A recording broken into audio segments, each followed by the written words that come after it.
Bismillahirrahmanirrahim. Eh, Rasulullah mengajarkan kita seperti di dalam yang terdapat di dalam hadis sahih, di dalam Sahih Bukhari ada, di dalam Sahih Muslim pun ada, mengajarkan kita melalui tiga hal. Mengajarkan kita tiga hal. Yang pertama Islam, iman, dan ihsan. Islam itu, atau dengan terminologi lain, Islam diistilahkan dengan ilmu fikih, iman diistilahkan dengan ilmu tauhid, dan ihsan diistilahkan dengan ilmu tasawuf. Mengenai fikih dan tauhid, mengenai Islam dan iman, tidak ada perbedaan pendapat. Tapi mengenai tasawuf, banyak orang Islam sendiri bahkan yang salah faham, menganggap, menuduh bahwa tasawuf itu bukan atau tidak termasuk daripada ajaran Islam. Alasan mereka karena di dalam Al-Quran tidak ada, di dalam Al-Quran, di dalam Al-Hadis pun tidak ada istilah tasawuf. Betul, memang di dalam Al-Quran, baik di dalam hadis pun tidak ada terminologi atau istilah tasawuf. Tapi amaliyah tasawuf itu sendiri sudah dijalankan oleh nabi-nabi sebelum Rasulullah Sallallahu Alaihi Wasallam. Semua nabi melaksanakan tasawuf, termasuk Rasulullah pun mengajarkan tasawuf.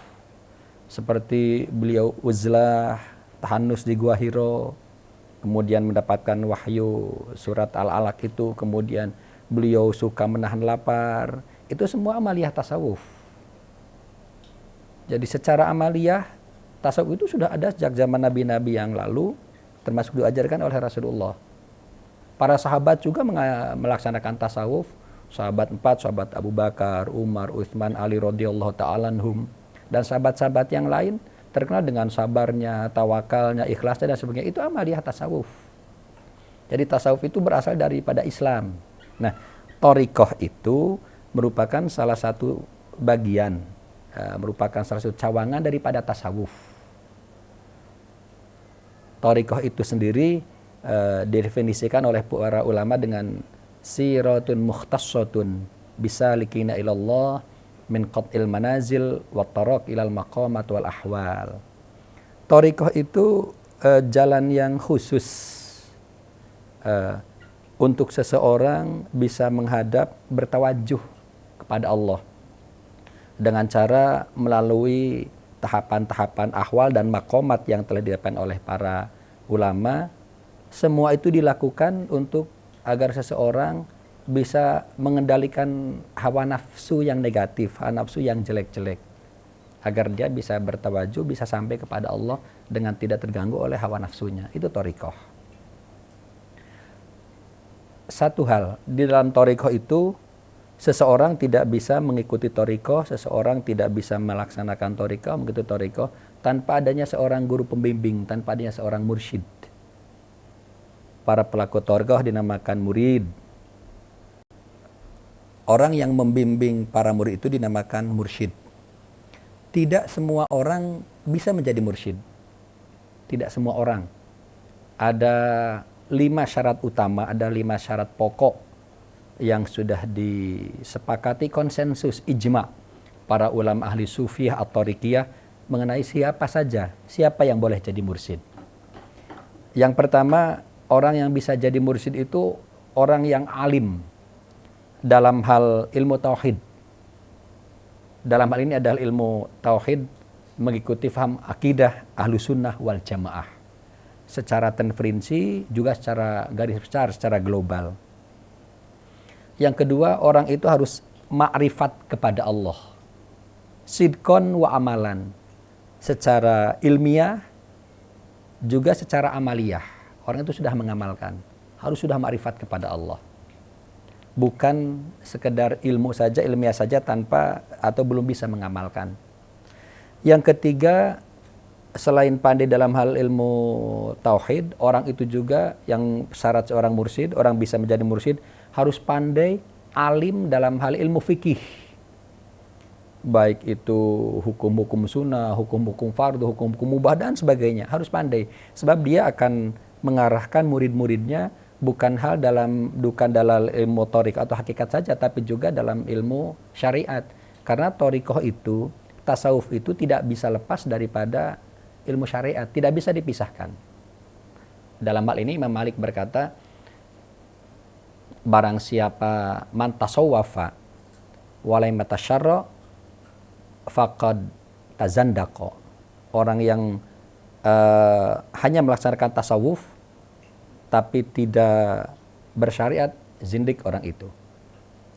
Waman atasyarra'a walam yatasawwaf faqad tafassaqo. Sebaliknya, hanya mencukupkan diri dengan syariat saja tanpa bertasawuf, fasik orang itu, karena dia merasa cukup dengan ilmunya, dengan amaliyahnya yang padahal tidak ada seorang pun yang tahu diterimakah atau tidak oleh Allah amaliyahnya. Yang benar bagaimana, kata Imam Malik radhiyallahu an, wa man jama'a bainahuma faqad tahaqqaqa. Orang yang melaksanakan tasawuf dan melaksanakan syariat, melaksanakan fikih, inilah yang benar. Yang keempat, seorang mursyid itu harus seorang yang alim dan arif di dalam hal ilmu-ilmu penyakit hati. Seperti riya, takabur, kemudian sum'ah, dan sebagainya lah. Dan juga tahu cara mengobatinya. Misalkan si murid ini dia punya sifat takabur, diberitahu supaya bagaimana dia tidak takabur. Karena seorang muslim itu tidak boleh seperti itu. Bagaimana caranya ikhlas dan seterusnya. Semua penyakit hati. Dan yang terakhir ini yang paling pokok, yang pokok lagi, mursyid itu harus mendapat izin dari mursyid sebelumnya. Harus mendapat izin untuk menjadi mursyid dari mursyid sebelumnya, dan mursyid sebelumnya juga mendapat izin dari mursyid sebelumnya, terus sampai kepada Rasulullah SAW. Dalam hal ini Rasulullah sudah bersabda dalam hadisnya, al-isnad minad-din, bahwa sanad atau silsilah di dalam Islam itu termasuk bagian daripada agama. Ini sangat penting. Oleh karena itu kata Rasulullah, seandainya di dalam agama Islam tidak ada sanad, tidak ada silsilah, laqala man syaa ma syaa. Pasti seorang akan berbicara semaunya sendiri. Tapi kalau ada sanad, kamu dari siapa? Dari siapa? Dari syekh siapa? Dari siapa? Ini bisa terjaga amaliyah di dalam tasawuf, di dalam thariqah ini. 5 syarat ini, 5 syarat tadi secara ringkas oleh Syekh Abdul Qadir Jilani radhiyallahu anhu qaddasallahu sirrah disampaikan dengan kalimat la yambaghi li faqirin ayyatasadda wa yatasaddarul irsyadin nas illa an atallahu ilmal ulama wa siyasata muluk wa hikmatal hukama. Tidak boleh siapapun menjadi mursyid kecuali 3. Dia memiliki ilmu para ulama, semua macam ilmu, baik ilmu agama maupun ilmu duniawi. Yang kedua, wasiyasatal muluk, termasuk ilmu pemerintahan, ilmu politik lah zaman sekarang. Kemudian yang ketiga, wahikmatal hukama, ilmu hikmah, termasuk pengobatan, kemudian ilmu hikmah, ilmu yang tidak nampak. Itu syarat seorang mursyid harus seperti itu. Jadi tidak semua orang bisa mengaku sebagai mursyid. Kalau kita misalkan menemui atau melihat ada orang mengaku sebagai mursyid, dilihat lagi lah apakah orang itu mempunyai ciri 5 hal itu.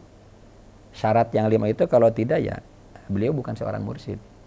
Meskipun sepertinya sudah secara lahir ya sudah sesuai syarat-syaratnya, tapi kalau salah satu dari yang 5 itu tidak ada, berarti dia bukan seorang mursyid yang bisa diikuti. Itu ilmu thariqah yang merupakan bagian daripada ilmu tasawuf. Saya sendiri alhamdulillah bisa mengikuti thariqah Qadiriyah wa Naqsyabandiyah di Surabaya.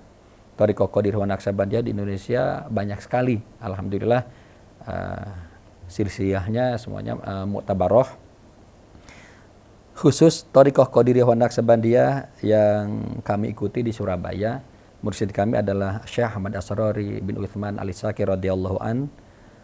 beliau selain sebagai seorang mursyid thariqah, beliau juga membuat organisasi Islam yang diberi nama Jamaah Al-Khidmah. Sudah terregister di Indonesia, sudah terdaftar di Kementerian Hukum dan Hak Asasi Manusia. Juga sudah di Malaysia juga, alhamdulillah sudah berkembang di Malaysia sejak tahun 80-an, sudah dapat register juga Jamaah Al-Khidmah ini. Di antara amaliyah atau kegiatan Jamaah Al-Khidmah, jadi Jamaah Al-Khidmah itu sebagai bajunya, di dalamnya sebetulnya jasadnya, amaliyahnya sebetulnya amaliyah thariqah, amaliyah ulama tasawuf atau rikiyah, as-sufi atau rikiyah. Banyak sekali kegiatan yang di backup oleh Jamaah Al-Khidmah. Alhamdulillah sudah banyak di banyak negara, sampai ke negara Saudi Arabia. Di antara majelis-majelis, banyak sekali majelis yang dilaksanakan, di antaranya adalah majelis Hall Akbar.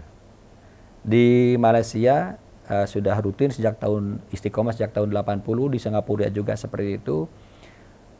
Sebagai contoh Hall Akbar, pekan depan Ahad yang akan datang tanggal 31 Juli 2016 itu akan ada Hall Akbar bersamaan di tiga tempat. Satu Hall Akbar Syekh Abdul Qadir Jilani dan Silsilah Qadiriyah Naqsabandiyah di Singapura, di Masjid Wak Tanjung. Kemudian juga yang kedua di Bali, di Pulau Bali di Denpasar juga mengadakan Hall Akbar. Hari yang sama, hari Ahad juga diadakan hall di Syekh Asmara Kondi di Tuban di Jawa Timur. Itu jadi kegiatan-kegiatan Al-Khidmah di satu hari bisa di berbagai tempat, di banyak tempat, dan semuanya alhamdulillah mendapat sokongan, mendapat dukungan daripada pemerintah. Di Singapura mendapat dukungan daripada kerajaan, daripada MUIS Singapura, di Malaysia, di Johor, di Melaka, kemudian di Selangor dan di Kuala Lumpur ini juga mendapat dukungan daripada kerajaan, daripada kepolisian juga mendapatkan izin. Jadi kegiatan yang legal. Di Indonesia juga sama, mendapatkan izin dari pemerintahan negara Indonesia. Ini jadi mengenai tasawuf dan thariqah seperti ini. Tasawuf itu memang ajarannya diajarkan Rasulullah, thariqah juga diajarkan oleh Rasulullah, meskipun secara definitif Rasulullah tidak pernah mengatakan tasawuf, tapi tasawuf merupakan bagian daripada agama. Mudah-mudahan penjelasan saya ini cukup jelas untuk masyarakat yang membutuhkan penjelasan tentang tasawuf. Terima kasih. Assalamualaikum warahmatullahi wabarakatuh.